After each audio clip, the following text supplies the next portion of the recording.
শাফিন ভাইয়ের সাথে তো অনেক অনেক স্মৃতি, অনেক অনেক স্মৃতি। আজ থেকে তো না, সেই বিটিভির সেই 80-র দশকের পর থেকেই আর কি।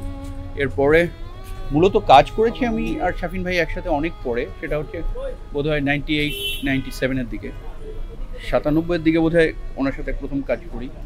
ওই যে প্রতি রাতি নির্ঘুম রাত, আসে না কিছুতে প্রভাত, এভাবে দিন কেটে যায় অস্থিরতায়, ওই গানটা করেছিলাম প্রথম ওনার সাথে। গতকালও বসে বসে মানে গানগুলো শুনছিলাম, এত অসাধারণ গায়কী, এত দরদ, এমন দরদ খুব কম শিল্পীর মধ্যে এরকম, মানে গলায় এরকম দরদ। আমি যখন শুনছিলাম ওই যে উনি গাইছে, উৎসাহ নেই কাজে, পথ চলা নিয়ে সঞ্চয়, ঘুমের ওষুধ বন্ধু এখন মেনে নিয়ে সব পরাজয়। ওই পরাজয় বলতেছে আমার সিরিয়াসলি মানে আমার চোখ দিয়ে পানি চলে আসছে, যে কি সুন্দর করে গাইতো। এবং যতক্ষণ আসতো, মানে আমার সাথে তো শুধু আসলে কাজের সম্পর্কটাই বেশি ছিল, ওই একটা শিফট ধরে শাফিন ভাই একটু একটু করে গান গাইতেন। সেই জন্মদিন, আর জন্মদিন তোমার গানের সময় পুরো শিফট ধরে একটু একটু করে ঠিক করে কারেকশন করে করে, মানে প্র্যাকটিস করে আসার পরেও মানে পুরো 3-4 ঘন্টা ধরে বোধহয় কাজটা করেছিলেন।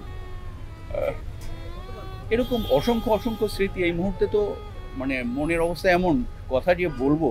উনি বাইরে যাওয়ার আগেও কিছুদিন আগে টেক্সট করে রেখেছিলেন, তো বললেন মানে টেক্সটের মানে তখন ফোন করছি কোনো একটা প্রোগ্রামে, অনুষ্ঠানে বলার জন্য, যাওয়ার জন্য বলার জন্য ফোন করেছিলেন। তো প্রায় 1.5-2 ঘন্টা ধরে শুধু অভিমানের কথাই বললেন। কত অভিমান যে শাফিন ভাইয়ের মনে, কত অভিমান যে আমাদের শিল্পীদের মনের মধ্যে জমা, এগুলো তো সবার কাছে প্রকাশ করা যায় না, এগুলার কিছু কিছু নিজের মানুষদের কাছে বলা যায়। তো যাই হোক, এখন যেটা চাই যে সবাই শাফিন ভাইয়ের জন্য, মানে আপনার সবার প্রার্থনায় শাফিন ভাইকে রাখবেন ইনশাআল্লাহ। হ্যাঁ, সবার প্রার্থনায় শাফিন ভাইকে রাখবেন, আর সবাই ভালো থাকবেন। তার গানগুলো যতদিন থাকবে ততদিন শাফিন ভাই থাকবেন, এবং বাংলা গান যতদিন থাকবে ততদিন শাফিন ভাই থাকবেন।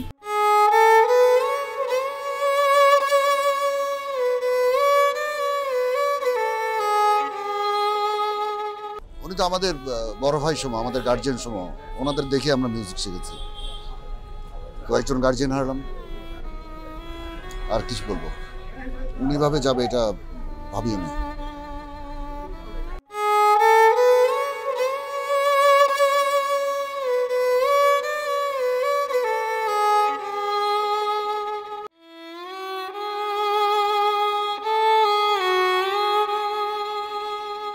কিছু বলার মতো অবস্থা আমার নেই, আসলে কিছু বলতে পারবো না।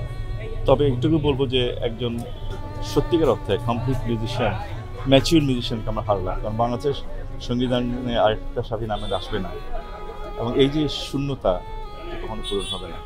আমরা সবাই ওনার জন্য দোয়া করি, আত্মার শান্তির জন্য কামনা করি, সবাইকে একটু দোয়া করি। আমরা একসাথে স্টেজ শেয়ার করতাম, মিউজিক করতাম, অনেক অনেক অনেক স্মৃতি আসলে। কারণ যাওয়ার আগে, আমেরিকা যাওয়ার আগেও আমার সাথে কথা হচ্ছিল। আমরা বুঝিনি এরকম একটা, ওর এত অসুস্থতা বুঝিনি। 15 বছর পূর্তি হবে এই বছর, সেটা করতে চাইছিল, অনেক প্ল্যান প্রোগ্রাম ছিল, কিন্তু হলো না।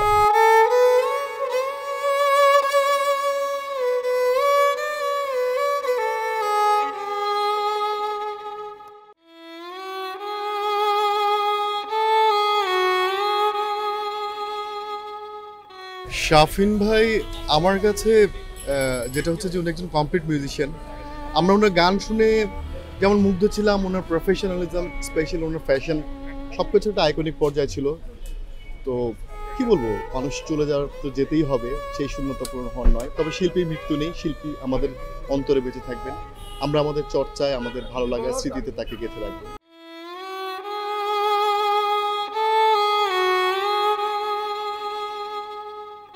শাফিন ভাই আমাদেরকে ছেড়ে চলে গেছেন, ওনার বেদিয়ে আত্মার শান্তি কামনা করছি, এবং আপনারা সবাই দোয়া করবেন যে না ওনাকে আল্লাহ তাআলা রেহাস্ত নসিব করুক। উনি থাকা অবস্থায় শুধুমাত্র বাংলাদেশের মানুষকে দিয়ে গেছেন। আপনাদের উচিত শুধুমাত্র ওনাদের জন্য দোয়া করেন, আর কিছু নাই। উনি যা জিনিস, যে মিউজিক ইন্ডাস্ট্রি এবং ব্যান্ড ইন্ডাস্ট্রিতে যা কিছু দিয়ে গেছেন বাংলাদেশে, সেগুলার আর আমার মনে হয় আরেকজন আসবে না পূরণ করার জন্য। আপনাদের প্রতি অনুরোধ, এত সুন্দর সুন্দর গান, এত সুন্দর সুন্দর মিউজিক যা দিয়ে গেছেন বাংলাদেশে, এর জন্য আপনারা একটু দোয়া করবেন শাফিন ভাইয়ের জন্য।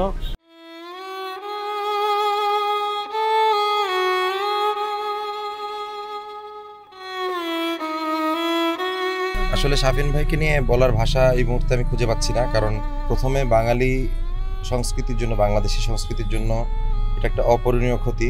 এই ক্ষতি কখনোই পূরণ হবে না। ওনার যে সঙ্গীত, ওনার যে কর্ম, এটা সারা জীবন বেঁচে থাকবে ওনার ভক্ত অনুরাগীদের ভিতরে, আমাদের ভিতরে। আমরা ওনার অনুসারী, আমরা ওনাকে সবসময় স্মরণ করি এবং করব এবং ভালোবাসি, এবং ভালোবাসাটা চলবে যতদিন আমরা বেঁচে থাকব।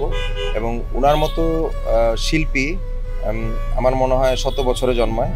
আর ওনার যে লেগেসি, সেটা ফিরোজা বেগম এবং কমল দাশগুপ্তের লেগেসি, এবং ওনার বড় ভাই হামিন আহমেদের লেগেসি, ওনার যে ব্যান্ড মাইলস, এবং ওনার যে নিজস্ব সোলো শিল্পকর্ম, সার্বিকভাবে ওনার মতো একজন এরকম শিল্পী হারানো বাংলাদেশের একটা অপূরণীয় ক্ষতি।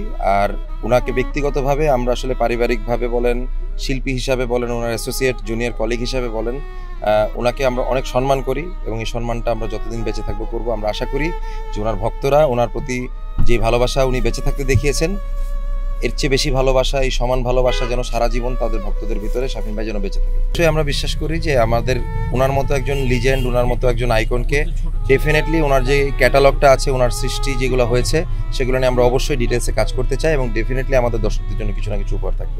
ধন্যবাদ, ধন্যবাদ, ভালো থাকবেন স্যার।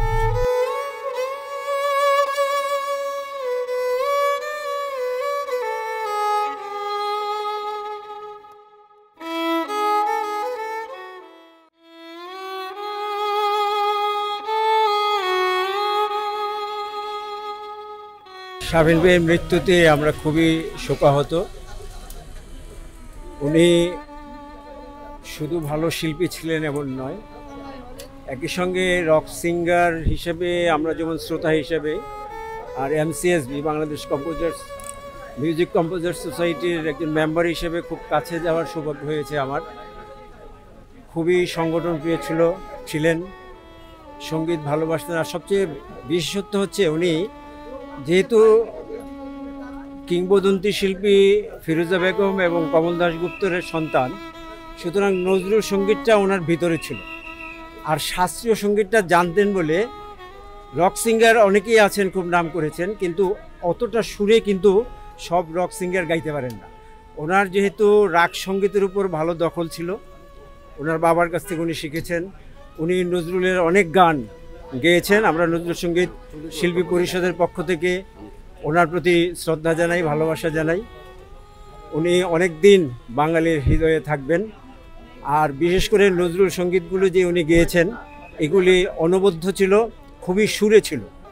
এরকম সুরেলা গান, এত মিষ্টি করে রক গান, যেটি উনি ফিরোজা বেগমের কাছ থেকেই পেয়েছেন।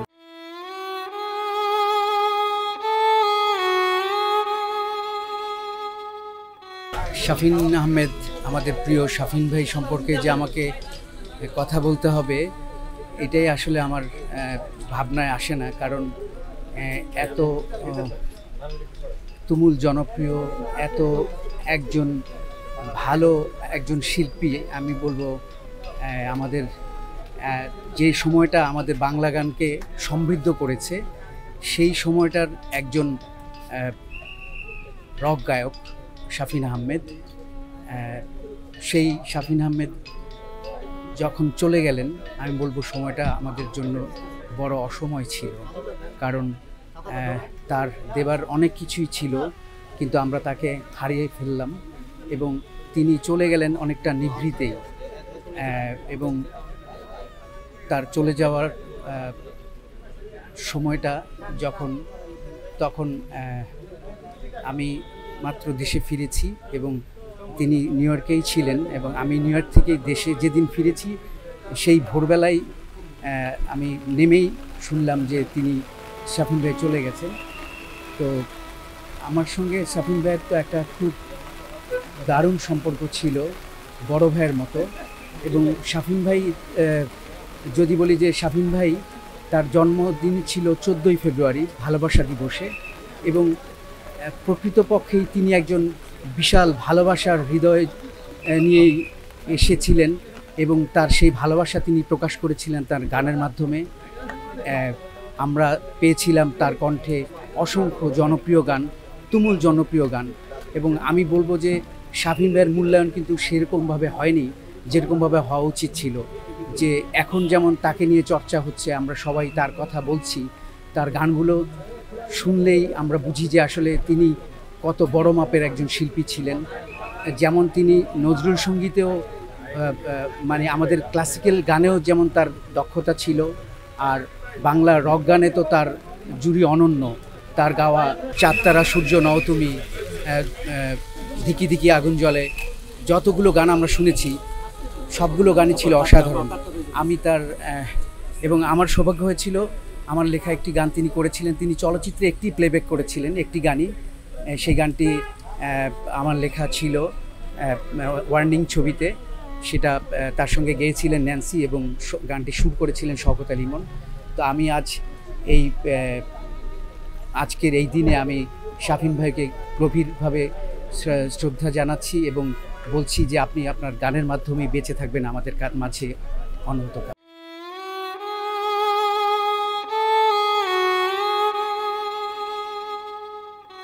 আজকে আসলে ভীষণ কষ্টের দিন, কারণ আমাদের বাংলাদেশের একজন নক্ষত্র। আমরা ছোটবেলা থেকেই ব্যান্ড জগতে আসলে তার অবদান অপরিসীম। বাংলাদেশের ওয়েস্টার্ন মিউজিকের জনক বলি আমরা। এটা শাফিন ভাই না থাকলে আসলে অনেক কিছুই হতো না, বিশেষ করে মাইলসের কথা বলতেই হয়।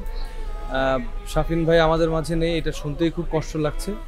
ইনশাল্লাহ আল্লাহ পাক তাকে অবশ্যই একটা ভালো জায়গায় রাখবেন।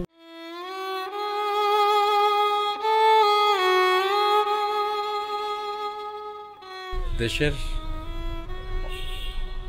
টপ অফ দ্য লাইন ব্যান্ডগুলোর একটা মাইলস তাই ছিল। শাফিন ভাই সবচেয়ে ওপরে থেকে চলে গেল, ওপরের সারিতে থেকে চলে গেল, যেটা আমরা যারা ব্যান্ড মিউজিক করি আমাদের জন্য অপরিসীম একটা ক্ষতি। আর ক্ষতি যে পরিবার তাকে হারিয়েছে তাদের, যার যায় সেই বোঝে।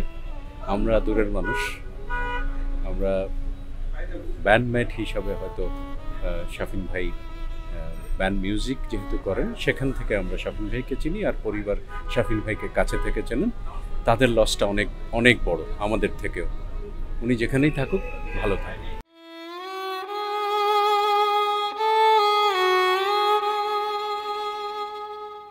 শাফিন আমি মুনা বলি ডাকি, আমরা মুনা বলি ডাকি। আমি ওদের অ্যালবাম যখন মিক্স করি তখন থেকেই মুনা প্রত্যেক অ্যালবাম ফিরিয়ে দাও।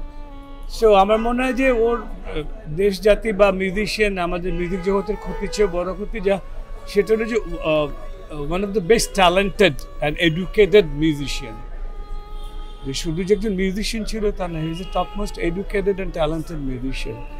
মানে ওর ধারণা ছিল পুরো মিউজিকের সম্পর্কে, তো সাউন্ডের সুতার থেকে আরম্ভ করে নিয়ে up to the stage performance.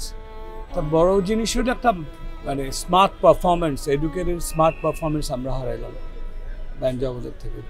আর ব্যান্ডের জোয়ারটা যখন শুরু হয়, টিপু যেমন আসে ওই সময় অবসকিউর বিভিন্ন ব্যান্ড দিয়ে শুরু হয়, তারপরেও কিন্তু মাইলসের একের পর এক অ্যালবাম যেটা অনেক বেশি জনপ্রিয় হয়েছে দেশে।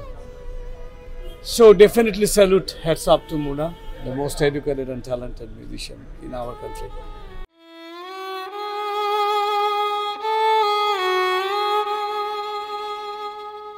আমি আমার শুরুটা যেহেতু ব্যান্ড থেকে, তো আমাদের কিছু আদর্শ মানে আইডল ছিল আমাদের কাছে সবসময়। তার মধ্যে একজন অবশ্যই শাফিন ভাই। শাফিন ভাইয়ের মিউজিক, শাফিন ভাইয়ের রুচি, শাফিন ভাইয়ের স্টেজ পারফরমেন্স সব কিছুই আমরা ভক্ত ছিলাম, এখনও আছি, আগামীতেও থাকবো। আমার মনে হয় বাংলা ব্যান্ড সঙ্গীতে উনি নক্ষত্রের মতোই থাকবেন, শ্রোতাদের মাঝে থাকবেন, দর্শকদের মাঝে থাকবেন, আমাদের মাঝে থাকবেন।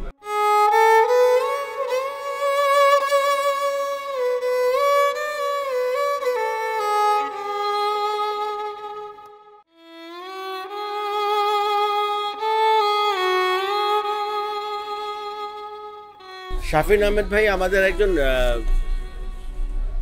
লেজেন্ড অবশ্যই, এবং একজন আমাদের ইন্ডাস্ট্রিতে অপূরণীয় ক্ষতি। আমাদের সেই কোভিড থেকে শুরু করে আমরা আমাদের ইন্ডাস্ট্রির অনেক লেজেন্ড মানুষকে হারিয়েছি, সেই বাচ্চু ভাই থেকে শুরু করে বিশেষ করে ব্যান্ড ইন্ডাস্ট্রিতে যারা ছিলেন তার মধ্যে শাফিন ভাই টপ অফ দ্য লাইন। আমি বলবো আমাদের মাথার ছাদের ছাতা যারা ছিলেন তার মধ্যে শাফিন ভাই একজন। অনেক কিছু শিখেছি শাফিন ভাই থেকে, এবং অসম্ভব একজন ভালো মানুষ ছিলেন শাফিন ভাই।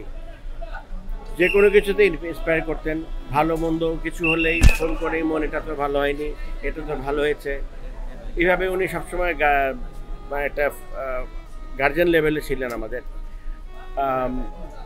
আমার মনে আছে উনি চলচ্চিত্রে একটাই গান করেছিলেন সারা জীবনে, ওই চলচ্চিত্রের গানটা ছিল আমার, ছবির নাম ছিল ওয়ার্নিং, ন্যান্সির সাথে ডুয়েট গান ছিল ওটা।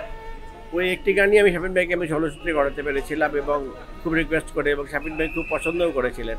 পরে আর উনি বলছেন মানে আমি তো ব্যান্ডের, আমি কখনো ফিল্মে গাইবো না, তোর জন্য গাইলাম। পাগলের মতো ভালোবাসি তোমায় লিখেছে কবির বকুল, সুর আমার, ন্যান্সির সাথে ডুয়েট গান ছিল, ছবির নাম ছিল ওয়ার্নিং।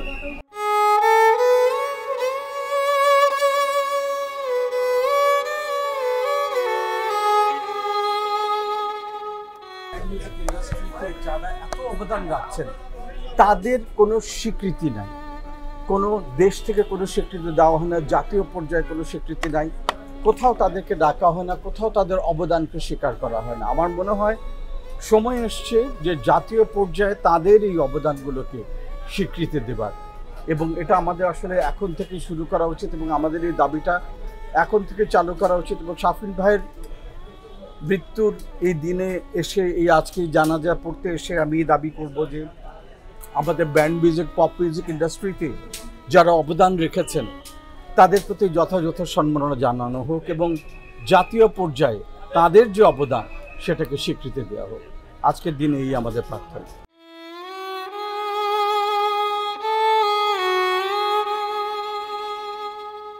শাফিন ভাইয়ের তো ধরেন, শাফিন ভাই তো আমাকে অত্যন্ত স্নেহ করতেন। এই যে মাইলসের প্রথম গান, হ্যাঁ, যখন আমরা করলাম, সেই থেকে ওনার সাথে আমার একটা সখ্যতা, একটা হৃদ্যতা। তারপরে এই জাস্ট মারা যাওয়ার আগে ওনার সাথে আমার এয়ারপোর্টে দেখা হয়েছে। উনি বললেন যে আমি আমেরিকার ক্যানাডা যাচ্ছি শো করতে, ফিরে এসে কথা হবে। একটা গানও করেছিলেন, হ্যাঁ, সেই গানটা আমরা রিলিজও করেছি। সো ওনার সাথে আসলে উনি নিজে গানের বেস গিটার প্রোভেশনটা ভালো লাগেনি দেখে উনি আবার নিজে চেয়ে নিয়ে বেস গিটারটা বাজিয়ে দিয়েছেন, নিজে বাজিয়ে আবার পাঠিয়েছেন। মানে এরকমই শিল্পী ছিলেন, মানে গানের জন্য এবং শিল্পের জন্য অন্যরকম ছিলেন। আসলে একটা ভালো মানুষ, অসাধারণ একজন প্রতিভাবান এবং ব্যক্তিত্ব সম্পন্ন মানুষকে আমরা হারালাম।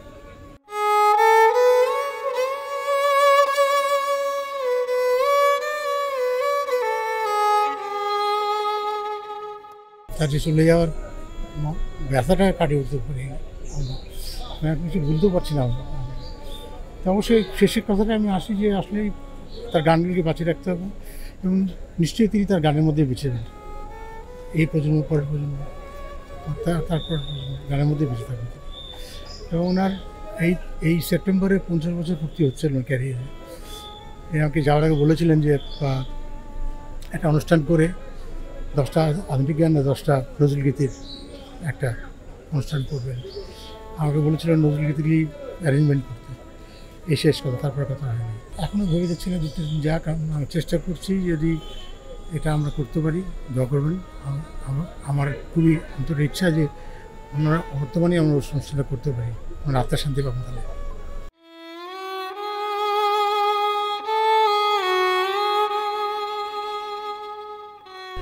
শাফিন ভাইকে তো এক কথায় আমরা যদি বলি তাহলে হি ওয়াজ আওয়ার চাইল্ডহুড হিরো। মানে উনি এবং এলআরবি এনাদের ক্যাসেট আমরা স্কুলে নিয়ে যেতাম।